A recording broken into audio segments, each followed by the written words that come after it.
7 years old, barefoot on a stage in Norway, about to sing a song the BBC banned for 60 years. The man who wrote it took his own life. This is Angelina Jordan.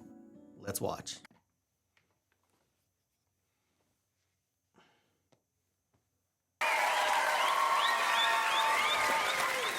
Hei sann. Hei. Hei, velkommen hit. Takk. Hva heter du? Jeg heter Angelina Jordan. Hvor gammel er du da? Jeg er 7 år. 7 år, og hva er det du skal gjøre for oss her i dag? Jeg skal synge for dere. Hvilken sang da? Gloomy Sunday fra Billie Holiday.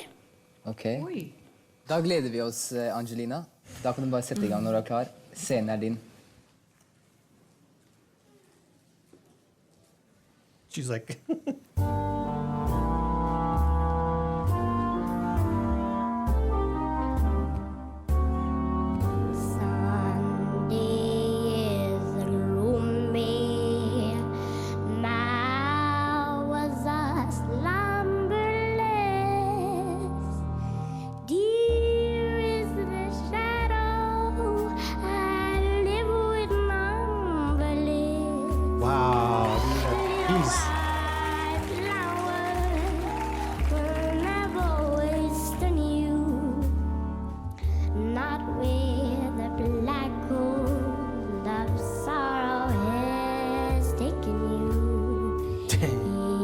Such a tiny person, big voice.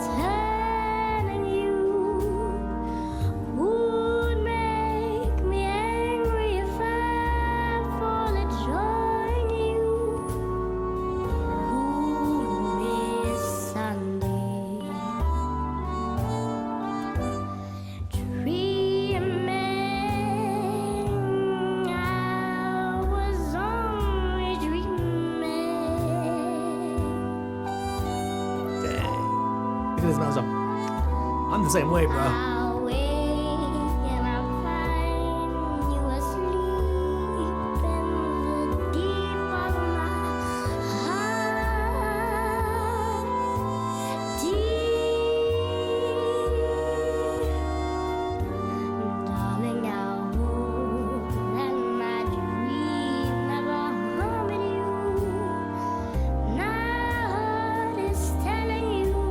Jesus, wow.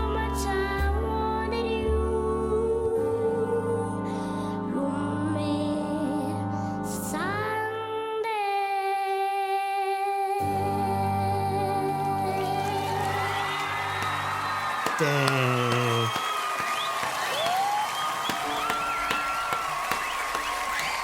Dang. Åh, Gud av meg, altså.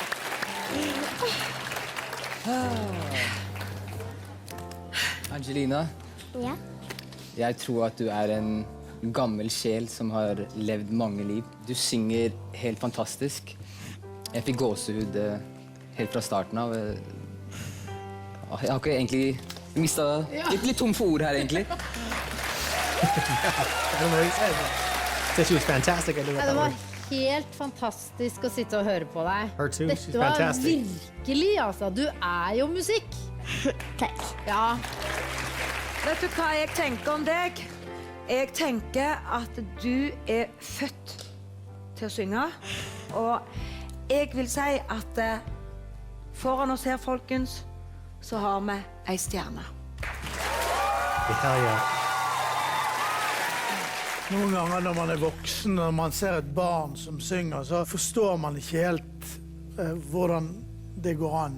Fordi at du synger på en sånn måte som man tror at man blir nødt for å være voksen, og kanskje til og med ganske voksen, for å gjøre. Vet du hva sangen handler om? Ja. Det handler om en trist søndag. I don't know what they're saying. Jeg kjente den triste søndagen. Det var fantastisk å høre på deg.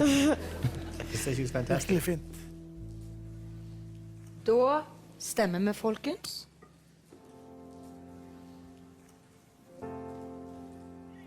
Ja! Go! Norske Talenter! Tusen takk. I really need to come bilingual, man, because I don't understand what they're saying. Yeah. Yeah, she's so small, but she carries a big voice. It's crazy. Like she's like this little tiny 7-year-old. I think she's 7. And she carries this voice that's huge. It's massive for being so little. And it's crazy, like the talent that this kid has. Like this is not my first one. I heard the Bohemian Rhapsody version of her, but I think she was a little older. But to hear the 7-year-old just come up and just blow people away, she's amazing. Her voice is so big.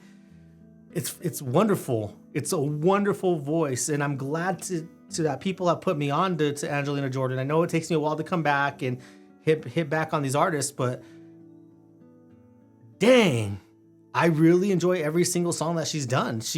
That I've heard so far. I know me and Freeberg also did I Put a Spell on You, and again, little person, big voice. Dang, it's just amazing. I have so much fun listening to her, and I'm always trying to talk myself into doing another one, but it's hard to because I want to get this is a music journey that I'm on, so I want to continue to listen to more and more people. But it's always fun when it's time to come back to Angelina Jordan. She's fantastic. She's amazing. I need to check her. I think this is a long time ago, so I need to check out her newer stuff. But she's awesome. She's brilliant. She's a musical prodigy. I'm so glad about that. But you want to stick around because the history to this song is real messy. Ready? Let's go. The man behind Gloomy Sunday was a Hungarian composer named Rezső Seress. His life reads like something out of a novel. He was born in 1899 in what is now Slovakia. He dropped out of school when he was barely a teenager and joined a traveling circus. Not as a musician, as an acrobat. He had an accident during rehearsal. He fell from a great height. Miraculously, he survived, but his circus days were unfortunately over. He found work with the small Budapest theater troupe, and somewhere in between the performances, he found a piano backstage and started teaching himself how to play. By 1925, he had written his first song. It sold 17,000 copies. Fizetek főúr, volt egy feketén, és egy életem, amit elrontottam én. Sietek főúr, nincs már. He was on his way, but then the sound era hit the film industry and the work of accompanying silent pictures dried up overnight. Seress was broke again. So in late 1932, he's in Paris trying to make it as a songwriter. He comes across a poem by a Hungarian poet named Laszlo Javier. The poem is about a man grieving the loss of his lover, asking if the angels would be angry if he thought about joining her in death. Seress sets it to music. The song gets published in 1933. Nobody cared. A music publisher rejected it, saying it had a terrible, compelling despair about it, and he could not use it. Seress was devastated. But in 1935, one of Hungary's most celebrated singers, Pál Kamar, decided to record it. The song started picking up attention. Then in 1941, Billie Holiday recorded it in New York City. And here is the thing, Okeh Records actually pressed the words, the famous Hungarian Suicide Song, right on the record itself. That is what turned this song into a legend. Once that label was out there, the press ran with it. Newspapers in Hungary, Switzerland, France, and Germany started linking suicides to the song. Some reports claim 17 deaths in Hungary alone. Others said as many as 200 worldwide. One story described a housekeeper who died while holding the sheet music. Another described a government official who quoted the lyrics in his note. But here's where it gets interesting. Seress himself pushed back on those stories. He pointed out that only a small number of copies of the sheet music had ever been printed at that point. He said there was no way an ordinary housekeeper could have gotten her hands on the sheet music. And in 2007, a peer-reviewed study published in the Journal of Omega backed him on this. The researchers found that the rate of self-endings in Hungary during the 1930s were already among the highest in Europe. The Great Depression had devastated the country. What the press called a self-ending epidemic was almost certainly the Depression itself, not the song. People in deep despair were drawn to music that reflected how they were feeling at that time. The song did not create that despair. The despair was already there because of the depression. None of that stopped the BBC. They banned Billie Holiday's version during World War II, saying it was harmful to wartime morale. Instrumental versions were allowed, but the vocals stayed banned until 2002. 60 years. This song was banned in Europe on the BBC for 60 years. Now let's go and get back to Seress, because his story does not get easier. Despite his Jewish ancestry, he was conscripted into the Hungarian army during World War II. He did not see combat. He spent the war digging ditches and clearing landmines. While he was away, his wife left him for another man. His mother was deported to a Jewish labor camp and did not come home. After the war, under communist rule in Hungary, his music was blacklisted. He scraped by on whatever gig work he could find at the time. Meanwhile, the song he wrote in 1932 had been recorded by Billie freaking Holiday. Frank Sinatra and Ray Charles all sung this song. They were reportedly hundreds of thousands of dollars in the United States royalties just sitting and waiting for him to pick it up. He never collected them. Hungary blocked the transfer of his earnings through post-war reparations policies. The man who wrote one of the most recorded songs in music history spent the rest of his life in a small Budapest apartment, barely scraping by. In January 1968, Rezső Seress died by self-ending at the age of 68. The New York Times ran his obituary. It opened with the line that the man whose song was blamed for a wave of self-endings in the 1930s had ended his own life. That is the weight behind what you just heard. So how does a 7-year-old in Norway end up singing this song? Angelina Jordan was born in 2006 in Oslo. Her musical life started before she could even talk. At 1.5 years old, she saw Whitney Houston perform I Will Always Love You on YouTube. That was the spark that later on she discovered Billie Holiday and said Holiday was the queen of jazz that stayed with her. In 2014, she walked out onto the Norske Talenter stage. 7 years old, barefoot, because at the age of 6, she had given her shoes to a homeless girl she met and vowed not to perform on stage in shoes ever again until every child in the world had a pair. She opened her mouth and sang Gloomy Sunday in the style of Billie Holiday.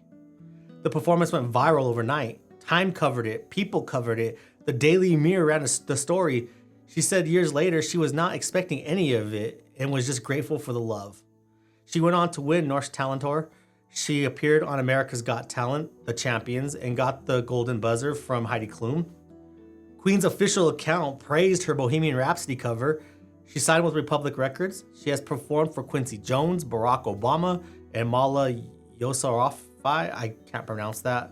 She has sung in the same arena where Elvis did 700 shows. She performed in front of Messi and Mbappe at the Ballroom d'Or. And it all started with a barefoot 7-year-old channeling Billie Holiday on a stage in Norway. That is the thing about great music. It carries history in it, whether you know it or not. Gloomy Sunday was written by a man who lost everything, was penniless, and never got to see the full reach of what he created. Billie Holiday turned it into something iconic, and a child who grew up listening to Billie Holiday before she could even speak picked it up and gave it back to the world. Before I go, I want to put something out there. If you are someone you know is struggling, the 988 Suicide and Crisis Lifeline is always available 24 hours a day, 7 days a week by call or text. The song's history touches a real pain, and that deserves to be said. If you enjoyed this one, hit subscribe and drop a comment letting me know what you think or what you want me to react to next. I will catch you on the next one. I hope you all have a good day. God bless, and as always, deuces, and keep rocking and keep the spirit of music alive. God bless everybody.